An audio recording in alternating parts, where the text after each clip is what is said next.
Pikes Peak Special, twin engine, 650 horsepower. Formula transmissions structurally mounted. We've got Formula Car technology in the chassis. Double clamshell. This has to be one of the craziest Volkswagen Golfs ever made purely for motorsport, and we have it.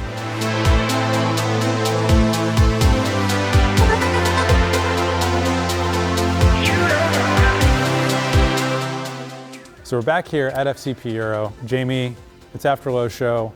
We've got another crazy car from Germany, from Volkswagen that you brought us. What is this thing? So this is the 1987 Pikes Peak car built specifically to race. It looks like a Golf, but as we're going to discover, it shares almost nothing with a Golf. The wing mirrors, the door handles, purpose built. It's just unbelievable. Yeah, I've seen this car, and throughout the years. I admittedly didn't know a whole lot about it. The more that you look at it, the closer you get to it, the wilder this car appears to be. Like, it is kind of insane, honestly. It really is. I've driven behind this at an event, and I never knew just how crazy it is. So, yeah, let's nerd out. Yeah, it wasn't until you had mentioned it that it's 20 centimeters, 6 inches, 200 millimeters, whatever, wider. And yeah, like seeing the car at Low Show with the clamshells off of it and everything like that, you don't really get that sense at all. But fully put together, and especially compared to what was the biggest, baddest GTI that was sold in America, looking rather pedestrian compared to this beast. So it's, yeah, the more you look at it, the more you understand that it's the most extreme of Golfs, I would say. It is, and it's when you're looking here and you're like, oh, there's a hood scoop on the roof. And you're like, yeah, there's an intercooler that feeds the rear engine because the front intercooler just does the front one. And then I was like, I mean, when you look through here and you think, where does the water go? And you see, there's no floor. That's just the ground underneath it, and it's just a bunch of tubes and suspension components. Yeah, I mean, it's being, it was built by Cayman Racing, who was a Formula Car specialist from Germany. They built it Austria, I believe. Oh, Austria. Okay, that's nope. Nerd time. Yeah. Formula Car company from Austria. They built Super Vs, which is, I guess, the Volkswagen connection. But it's essentially built like, if you're familiar with Porsche 962s and 956s of the era, any mid-80s like Group C supercar was built with an aluminum monocoque like this, where the aluminum is folded, molded, bonded, and riveted together as a central unit. And essentially the front and rear is all tube frame, like you said. Like, everything's built hanging this aluminum centerpiece. But let's not give everything away, because we're going to take the covers off. But before that, I just wanted to show everyone the rear fans. Yeah. And it looks like an aero car, where it would be used for suction. Like suction or something. Yeah, but no, they're literally like Mark I fans hooked up to 2 little radiators, just blowing the hot air back. And that's kind of one of the things I love about the car. So although, yeah, fine, like the lights are factory on the bodywork, you have some cut down bumpers, you have the door handles, that's factory bodywork. Otherwise, it's completely bespoke, completely unique. But there's actually a lot on the car that's from the factory. You've got factory fans, you've got factory coolant overflow reservoirs, you've got like the little ignition amplifiers, ignition exactly coil. The same as the car next to us has. Right, like literally the same exact thing. And you've got parts of an intake manifold, you have parts of this and that, but it's kind of surprising to see how much production stuff actually made it onto a car that was as extreme, 650 horsepower car designed to go faster than anything else up a mountain. Yeah, it just makes my nerd senses so happy. It really does. So twin engines, totally separate drivetrains though, except they are connected by a shared linkage between the 2 transmissions. The craziest shift linkage, almost unbelievable. So yeah, let me show you that. Let's open it up and take a look there. Yeah. Right. Looking inside, I can see the shift linkage, but looking at the actual monocoque, the actual build of the car, it looks more like, I don't know, World War II, like fighter plane. It's a lot of rivets. A lot of rivets. A lot of aluminum. It looks absolutely nothing like the inside of a normal Golf. No, you can pretty much see where they built the chassis, the monocoque even, and then the outer sills are just riveted on with a lot less rivets than the rest of it that would be structural. Yeah. It's kind of cool, like super Spartan, very basic. The seating position, like steering wheel and everything is kind of like you would have in a Mark II Golf, maybe almost more inclined, I'm not sure. But you've got twin gauges for boost pressure, stuff like that. Well, this is where it gets weird. Yeah. It doesn't really have twin gauges. It has switches for each one for Vol, VO and HI, VO and Hinter. So it has front and rear on the switch. So you only get the gauges. So if you want to see your RPM, you get one or the other. And supposedly the rumor I heard it was lighter. I mean, that does make sense. I guess. Although, I can't imagine going 100 miles an hour sideways up a mountain when you could clearly just go off the side and say, well, I've got a couple seconds here. I need to check the RPMs on the rear engine. And the switches aren't even both all on the same side. Some of them are on the left side, some of them are on the right side. So you're like, just no hands. Let me just check this. I mean, you build it in 6 months, you're going to cut some corners maybe. Or maybe, you know, if you're probably so absorbed of what's going on. I think that this is all for a reason. I think there's so much technology. So, I mean, there's no better way for me to point things than just to jump in. Beautiful blue Recaro seat with the Volkswagen Motorsport badge to die for. Like, we've all bought knockoff versions of this patch to stick on our backpacks or something, and the Seabelt belt. But yeah, inside, if I try and do this gracefully, it feels like a Mark II. I mean, looking outside, you're like, yeah, this is it, and you don't see the extra width. But then this is the first ignition switch. But then there's a second one behind me, a second kill switch there. But it won't light up the dash without both of them. So the interesting thing though is you can run one gearbox or the other, and it all goes back to that crazy shift linkage. So it has this really cool billet parts, and you can see right now it's moving both pieces here, but this rear linkage, which literally goes through here, isn't moving. Because this beautifully machined part is open. So when you close it and it latches down, now it's engaging both gearboxes. So that's literally a quick release. Like, what if you have a gearbox failure on the way up, just disconnect it. So the story goes, they even did the practice run where they were fourth fastest only on the front engine. So all you do is flip this and it disconnects it. And even here, I mean, this is almost 30 years later, it still feels so perfectly machined. I was going to say the craftsmanship is insane. Unbelievable. And when I had a phone call, a 3 a.m. phone call with the former head of Volkswagen engines, and he explained to me, you know, how to start this thing. And he said, yeah, start the front engine first, crank it, build the oil pressure, then switch on the fuel pump and have this switch lever disconnected, and then you can drive it. And that's because the front one is the only one with an alternator. So it's almost like there's a master engine and a slave engine. And he said, battery-wise, start it up first, and then use that power to start the second. Yeah, no, so talking about engines, like the interior is super cool. It does have a factory e-brake handle, which is kind of interesting, which is hooked to hydraulics though. And I'm gonna nerd out a moment there further. This weird tank that you think is a fuel tank is not. It's literally water, which sprays the intercoolers or radiators using, you recognize those? Oh yeah, that's just standard washer pumps. That's it. Like windshield washer They pumps. use windshield washer pumps for a very beautifully TIG welded together tank with the knurled thing, literally just to spray water towards the back, towards the radiators. I mean, hey, if it's already off the shelf, if you can take it off the shelf and it works, I guess that works. So. Sure, it's wild. It's unbelievable. And then some things, I'm gonna counter here that I really don't know what the counter is for. I was kind of curious about that actually. It's got to be hours of use. I guess, but yeah, I'm not gonna spin anything, but it's unbelievable. So, well, which way do you want to go next, forwards or backwards? I feel like we'll go to the front. Okay. Because that's where the engine normally is, but it's still like nothing like a production car. Yeah, it's wild.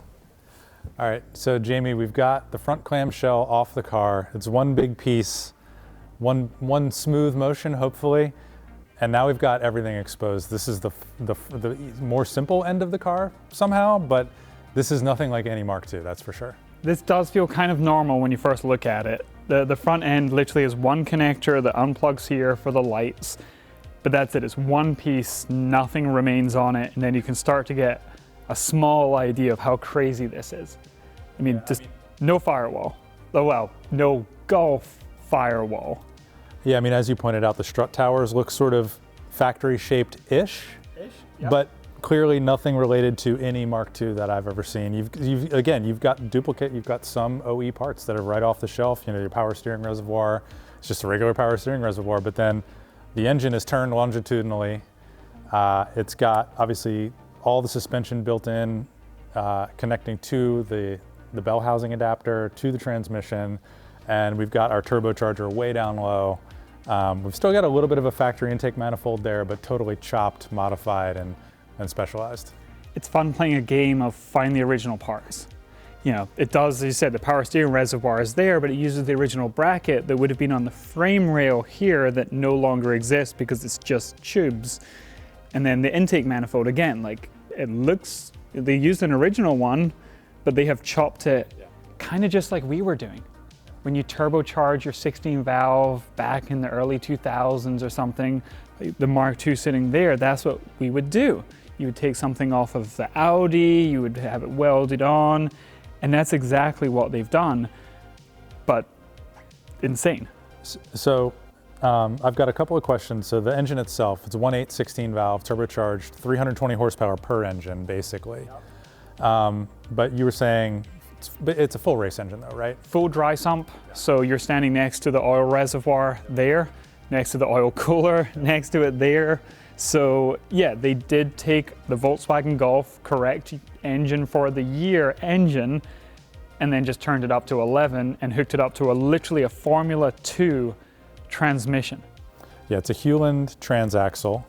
And one of the things that I like about this car, and as you see them all over the body, and as you get the engine off, you see the Cayman Racing logos and build plates all over the car. Yeah.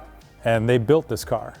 Yeah, in Austria. And the story goes, so it's Mr. Bergman, which is such a cool name because there's like Berg Cup, there's all the hill racing, everything else. But he was simply known as the Kurt. His first name was Kurt, and I don't know if it's a D or a Das, but to have that name in motorsport of, yeah, go talk to the Kurt. It's like the Hoff or something. So, but yeah, it was Cayman, and that's why you see the little Cayman, like a little crocodile-looking animal, dotted all across the car. It's one of those little Easter eggs that I love because it's like they're all over the place. It's just hiding. I think the Kurt, sorry, didn't want people to forget maybe where it came from, etc. But you're right, it's there, it's in the center console, it's on the side that we've already taken off. So this actually brings up a good point that we wanted to talk about, which is this is a twin engine Volkswagen Golf, but it's actually not the first, it's kind of the last one that they built. Yeah, it's not the second or the third even. Yeah. It started with the Mark I, the twin jet. Which is a twin-engine Jetta, which I had no idea existed. Mark I Jetta Coupe, right. Super cool looking. I mean, it'd be super fashionable today, but twin engine. And then they went to Pikes Peak. Not with that car. Well, there was the Scirocco. Yep. And then they built the original car that, I'm going to butcher his name, Joachim Klint. Joachim Klint. Yeah, Klint, okay. Klint. No, Klint. I think we'll go Klint, but definitely Joachim. Okay.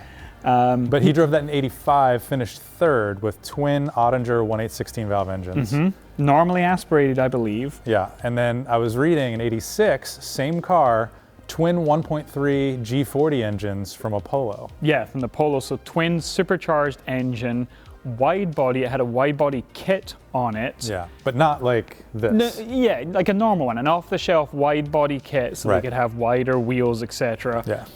And they did pretty darn well. I think the first year they competed, he took third, if I remember right, and I think he took best rookie. Okay. So they came back the next year and finished fourth.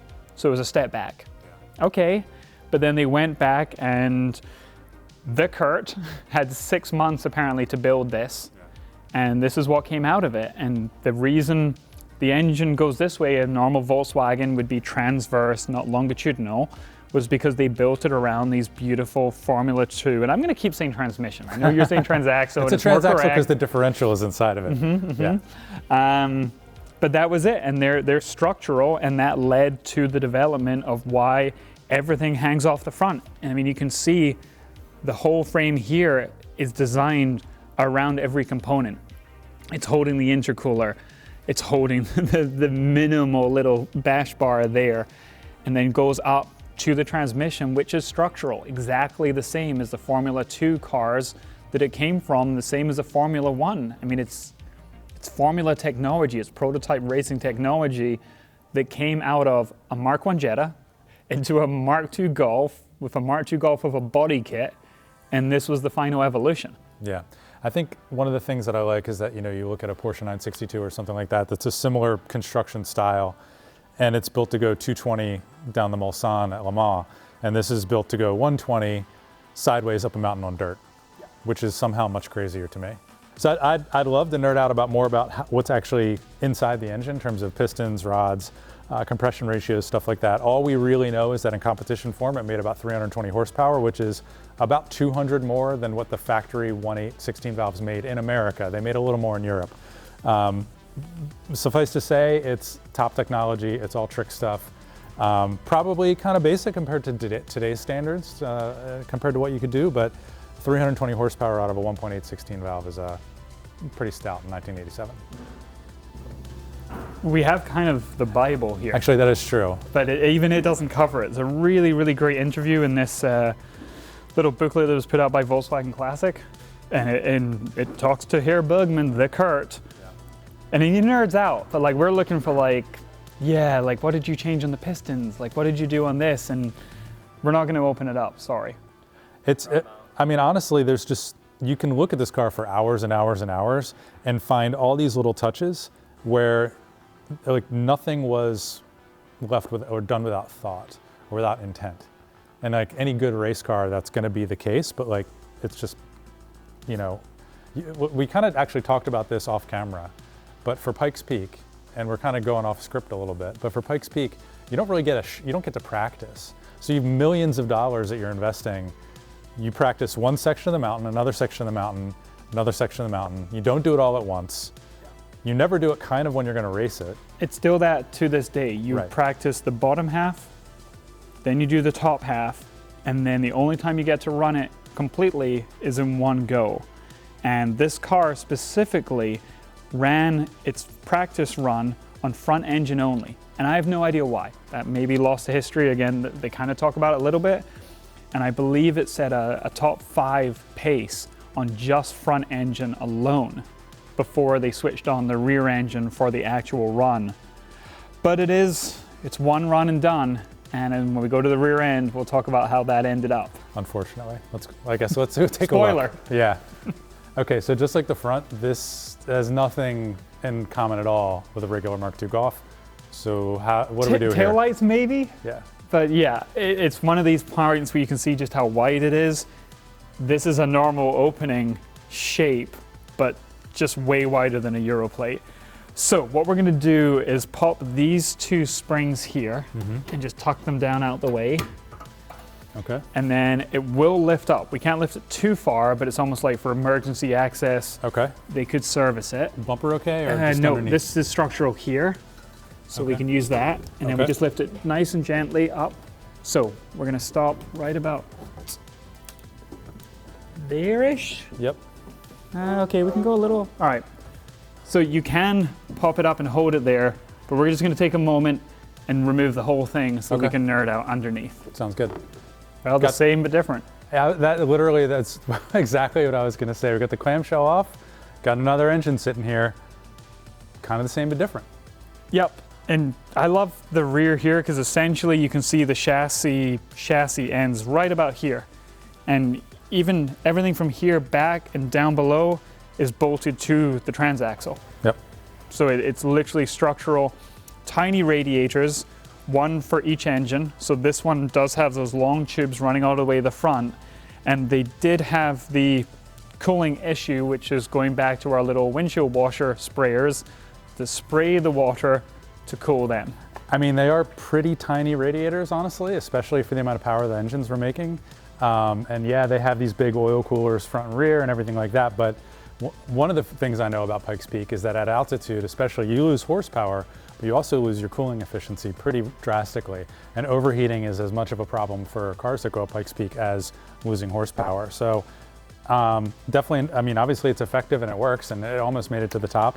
But kind of crazy how tiny those radiators are for what we have going on here. And the structure that holds them. I mean, essentially you've got some folded aluminum here, and then they are literally going onto the transmission. There's this, the fabrication is beautiful, like genuinely. And as we've been looking around with kind of talking about Facebook welding posts about, you know, structural versus beautiful, and some of this stuff is very structural instead of necessarily, it's not stacked diamonds necessarily, but when you see the engineering with all of these little brackets built, and it's amazing. Yeah, it really is, and it's back here you can see the fuel filters, both of which have pressure sensors mounted to them. Which brings us to one of my favorite things. So this is the fuel can, big Cayman sticker, of course, little Volkswagen Motorsport going off there. But around this side next to you is my favorite can, almost one of my favorite parts on the whole. You want to describe it? It looks like maybe an old oil can, like an oil jug, or maybe a detergent bottle. Maybe windshield washer fluid from a shop. It's a plastic jug, but it's riveted. It's got a big aluminum plate for the breathers riveted to the plastic with a foam breather sock on it. That is an unusual solution for a car that has this much engineering in it, to have that as the back breather tank. Which is essentially, it's a breather. Volkswagen engines often have a breather system, whether it's off the block, if it's off the cylinder head. And that's what this big hose is here. This great big garden hose. That's what it goes for. And up front, it even has takeoffs from the power steering reservoir into that system. And I just love being able to explore this car more. It's not in a museum. It's not surrounded by 50 others, and it's got the engine cover. And I'm so grateful for the opportunity, from Volkswagen Classic to really just go over this like this. And then you start to see like the notches on the chassis for the throttle body. A structural member. Let's cut it. Let's move it out of the way to make room for. But like beautifully body. done with solid pieces there, and then this is the only battery back here. We've got the oil filter here going off. It is a dry sump system, so the oil the swirl tank is over there next to the cooler, and it just keeps going and going, and we could spend, I won't say a lifetime, but we could spend days and days. But we're going to get to how it did. Yes. So like we've already touched on it a couple times, but basically with running one engine, placed like fourth best time or so in practice on one of the sections, was leading or was neck and neck with the Audi Quattro Pikes Peak Special, the one you think of that everybody talks about with the biggest wings possible and the most power possible. This car with no aero, no wings. Granted, it weighs a little over 2,000 pounds, 2,200 pounds. It makes 640, 650 horsepower. So it's fast. And they said they didn't want huge wings because they wanted it to look like a Golf. They sacrificed the downforce, the wings, to make it look, and now we've just gone over how little Golf, I mean, again, there's so much Golf tucked around. I'm looking here at the coolant temp sensor, like literally, FCP Euro will have those, I'm sure, sitting on the shelf back there right now. But then we get to the control arms. Yeah. Mounted off the transaxle, coming back here, tiny. Yeah, so it's easy. It's way easier to see back here than in the front because of the way it's packaged. So you can see where the Heim joints go, the spherical bearings of those mounts, those pivots. And there's some debate as to whether it was a front failure suspension, rear failure suspension. But we're going to go with front. We're going to go with front, and the reason for that is the hardware there is significantly smaller than this. It's literally an M8 bolt, which you think about the amount of pressure and stress that's going through this vehicle, going up a mountain, like gravel roads, that amount of power. There's lots of great interviews with Lockie Klein. Volkswagen Classic did restore this car 2018. It was brought back out. Essentially, the car sort of faded away into obscurity. Joachim Klein seems like an amazing person, super interesting. The same with the person that built the car, the Kurt. And so when they brought this back out, the story started coming out, and it varies. The driver said he could see the flag. And there's no way for me to say this without a humble brag. When Volkswagen went back to Pikes Peak, it wasn't until the late 2018s, all electric, the IDR, And they did set the record. They set it fastest. They won that day. I was standing there on the second last corner. Literally, if you look up, it's a flat out left. Just you don't see the mountain anymore. It's just blue sky, and it must be terrifying. You make the hard left to the flag, and that corner I was standing on is the last hard corner. It's a really hard right-hander, maximum braking, and then just try and get as much speed out as possible. And I didn't know at that time that I was essentially might have been right at that corner that this one failed at. And so one report from Yoki said the wheel came off.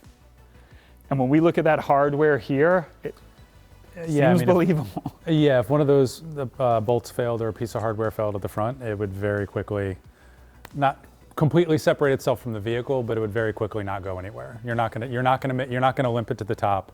You're not gonna make it anywhere, which is unfortunate. It's unfortunate that it ran in '87 and then never ran again. You know, Walter Rule won that year overall in that S1 Pikes Peak Special. And it's quintessential now. Right. Like the Audi Quattro has just gone, whereas the Volkswagen Golf and Motorsport didn't. Yeah, and that's unfortunate, but hey, that's how motorsport is, that's how racing is. So Jockey's Herr Kleint, if I'm allowed to call you, his quote was, if you're not prepared to have a failure, you're not going to race the next day. And I think that sums it up there. 100%. And what's really cool is that although this didn't win, it didn't take the checkered flag or anything like that. But the fact that Volkswagen Classic has this now and has restored it, maintained it, allowed it to tour the US a little bit, is still really special, that even though it didn't win, it still has a place in the history of Volkswagen and in motorsport and ultimately in Pikes Peak. So yeah, big thanks ultimately to Volkswagen Classic for letting us have this piece of history here in our facility. It's wild. It's so great to have it, to be able to explore it. We did great videos on the A59, the TCR again from Volkswagen Classic. It's unbelievable, but yeah, from here, Milford, Connecticut, we'll see where it goes next. YouTube, like, comment, subscribe, share. Please tell your friends if you enjoy this nerdiness. And of course, videos, how-tos, Mercedes?